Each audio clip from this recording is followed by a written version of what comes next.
ये स्टाइल का मामला है। रूपा फ्रंटलाइन।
ছিল তখন মালিক যারা ছিল তারা আমাদেরকে একটু দিতে মানে অনেকটা দিয়েছিল, বলছিল যে তোমাদের লোক জনসংখ্যা বাড়বে, আমরা বাড়াইতে থাকবো, আর যেদিনকে তোমাদের শেষে যাবে আমার জমিটা আমরা শেষ দেবো, ওই আশায় আমরা পড়তেছিলাম।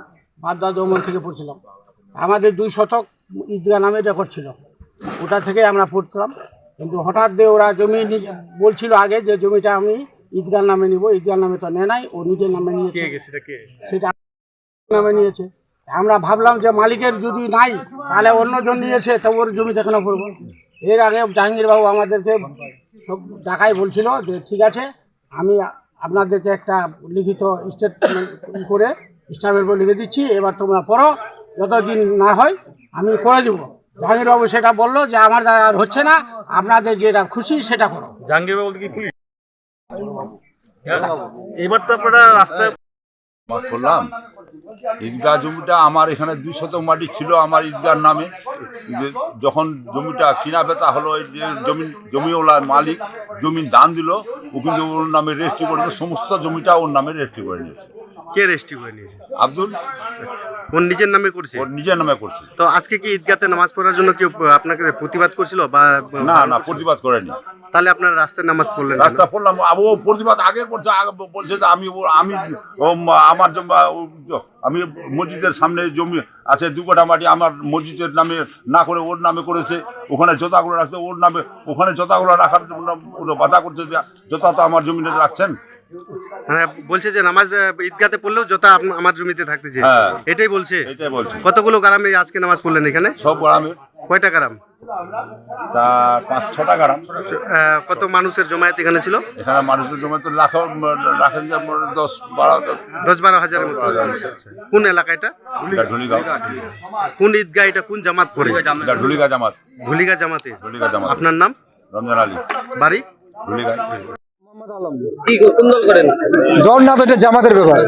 হ্যাঁ, আজকে ঘটনাটা 1 সাল আগে ঘটনাটা ঘটেছে।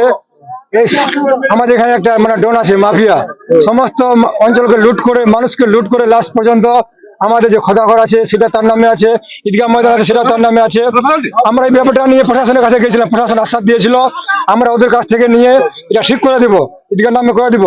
জাহাঙ্গীর বাবু কথা দিয়েছিলেন আমাদের, ও লাস্টে এসে বলে দিল আমার দ্বারা হলো না, আপনারা কি সিদ্ধান্ত নেবেন আপনারা নিতে পারেন। লাস্ট পর্যন্ত আমরা জামাত মিলে সবাই একত্রিত হয়ে সিদ্ধান্ত নিলাম যে যতক্ষণ পর্যন্ত আমাদের জমি ঈদগাহ নামে না করে দেয়, আমরা কোথায় নামাজ পড়বো না পড়বো, রোডে পড়বো বা কোনো ময়দানে পড়বো, ওখানে নামাজ পড়বো, ওখানে তালা লাগানো থাকবে। হ্যাঁ, ওইটাই বললাম। আলম, অঞ্চল যুব ভাইস প্রেসিডেন্ট তৃণমূলের। আজকে রাস্তায় কেন নামাজ পড়া? আজকে রাস্তায় নামাজ পড়েছি কারণ যে আমাদের রানিং প্রধান আছে নুরি বেগম, তার হাজবেন্ড আব্দুল হক, তিনি দুর্নীতি করেছে। কারণ মানুষ এখানকার ঢুলিগাঁও জামাতের মানুষ আমাদের বাপ দাদা পুরুষের আমলের জমি ঈদগাহ, এটা তারা তখন চাঁদা করে মানুষের বাড়ি বাড়ি গিয়ে এই ঈদগাহটা তারা করেছে, খাড়া করেছে। এখন আব্দুল হক তার ক্ষমতা অপব্যবহার করে মানুষকে লুটিয়ে পুটিয়ে সব কিছু নিজের নামে করেছে। আমাদের ধর্মস্থান যতগুলো আছে, ঈদগাহ বলুন, মাদ্রাসা, মসজিদ, জানাজার মাঠ, কবরস্থান যতগুলো বলুন, সে নিজের নামে নাম করেছে, সবগুলো নিজের নামে রেকর্ড করেছে। তার জন্য মানুষ ওই ঈদগাহতে নামাজ পড়বে না, রোডের মধ্যে নামাজ পড়ছে। আর সেখানে তারা মানুষ, ঢুলিয়া জামাতের মানুষ সবাই ঈদগাহর মধ্যে তালা লাগাই দিয়েছে। তারা মানুষ সবাই বলছে, আমরা যদি ঈদগাহতে নামাজ পড়তে না পারবো, ওই ঈদগাহতে আমরা কাউকে আব্দুলের ফ্যামিলিকে নামাজ পড়তে দিব না। তার জন্যই কি এখন নামাজ পড়লেন না? হ্যাঁ, তার জন্য আমরা রাস্তায় নামাজ পড়েছি। আব্দুল হক কি আগে কি দেখতেন? আব্দুল হক যে নুরি বেগম আছে রানিং প্রধান, তার হাজবেন্ড, তিনি প্রাক্তন অঞ্চল সভাপতি ছিলেন। তাকে দল থেকে বহিষ্কার করা হয়েছে, টিএমসি দল থেকে। আপনিও তৃণমূলের এখন দায়িত্বে আছেন। আর এখন যে আরেকজন অঞ্চল প্রেসিডেন্ট আছে আব্দুল সত্তার, তাকে জানেন না? জানাইছেন ব্যাপারটা? হ্যাঁ, অবশ্যই তাকে জানাইছি আমরা। এই 1 বছর আগে আবার নুরি বেগম আমাদেরকে লিখিত দিয়েছিল 3 মাসের মধ্যে উনি নাকি আমাদের রেজিস্ট্রি রেকর্ড করে দিবে জমিটা। প্রশাসনের দায়িত্ব নিয়েছিল, নুরি বেগম দায়িত্ব নিয়েছিল, কিন্তু 1 বছর পেরিয়ে গেল, সেটা এখনো কারো নামে, আমাদের জামাতের নামে করেনি। তিনি এখন বলছে আমি আমার নামে করেছি, আমি আর কারো নামে করব না। এই কথা শুনে ঢুলিয়া জামাতের মানুষ ডিসাইড করে নিয়েছে, সিদ্ধান্ত করেছে আমরা রোডের মধ্যে পড়বো, ওটাতে নামাজ পড়বো না যতক্ষণ পর্যন্ত তার কাছে আমরা ওই জমিটা নিয়ে নিতে না পারছি, ততক্ষণ পর্যন্ত আমরা ওখানে নামাজ পড়বো না, আমরা রোডের মধ্যে নামাজ পড়বো। বেগমের বাড়ির লোকজন কোথায় নামাজ পড়লো আজকে ওরা? তারা তো 1-2 বছর ধরে ফারার আছে, কেউ বাড়িতে নাই। তারা মানুষকে এত লুটেছে, এত ফুটেছে, সব মানুষকে শেষ করে দিয়েছে। মানুষের জায়গা জমিন বলুন সব নিয়ে নিয়েছে। এখন ধর্মস্থানগুলো নিজের নামে করেছে, তার জন্য তারা 2 বছর ধরে পালাতক আছে সবাই। আপনাদের কি কোনো গোষ্ঠীদ্বন্দ্ব লাগে নাকি? কোনো গোষ্ঠীদ্বন্দ্ব নাই। তিনি মানুষকে খেয়েছে, মানুষ তাকে তাড়িয়ে দিয়েছে ঢোলিঘাট থেকে। গ্রামের মানুষ জমিটাকে দান করেছিল, কিন্তু রেজিস্ট্রি অফিসে তো রেজিস্টার বাড়িতে নিয়ে আসে, সেটা নিজের নামেও করে কাউকে কিছু বলেনি, নিজের নামে ইটা করেছে। তারপরে এটা গত নামাজে ওরা দাবি করেছিল, দাবি করলে আমার মুসলমানদের ক্ষেত্রে সেটাতে কোনো নামাজ হবে না। সেই জন্য গত নামাজে পুলিশ প্রশাসনের কাছ থেকে এরা একটা লিখিত দিয়েছিল, আমি 2 মাসের মধ্যে আমার রেজিস্ট্রিটা দিয়ে দিব, কিন্তু আজ অবধি দেয়নি। সেই জন্য যেহেতু ওখানে নামাজ পড়লে নামাজ হবে না, সেই জন্য কেউ এখানে নামাজ পড়ে না। একটা বিক্ষোভ দেখায় রাস্তার মধ্যে সবাই নামাজ আদা করলো। গ্রামের লোকজন গ্রামের লোক করেছে না, যার নামে জমিটা আছে, যার নামে এই ঈদগাহটা আছে, না ও করেছে, এটা বলার আমি বলতে পারবো না। আমি এই মাত্র আসলাম, আমি যেহেতু শুনলাম যে আজকে নামাজ রোডের উপরে হচ্ছে, ঈদগাহতে নামাজ হচ্ছে না, আমি এই মাত্র আসে পৌঁছলাম।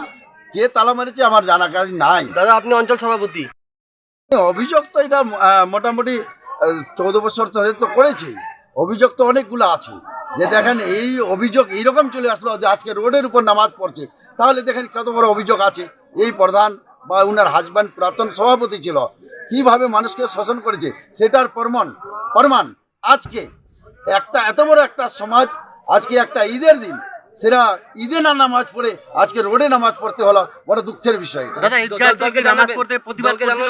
না, অবশ্যই আমরা দলকে আগে জানিয়েছি, আশা করি আজকেও জানাবো। যেহেতু একটা জামাতের লোক এত বড় একটা ঈদগাহ থাকাকালীন আজকে রোডের উপরে নামাজ পড়লো, এটা বড় দুঃখের বিষয়। এর থেকে দুঃখ আর কোনো জিনিস হয় না। ঈদগাতে কি নামাজ পড়তে প্রতিবাদ করছিল, কেউ মানা করছিল আপনাদের? নেই, এটা শুনতে পেরেছি যে দাবি করেছিল।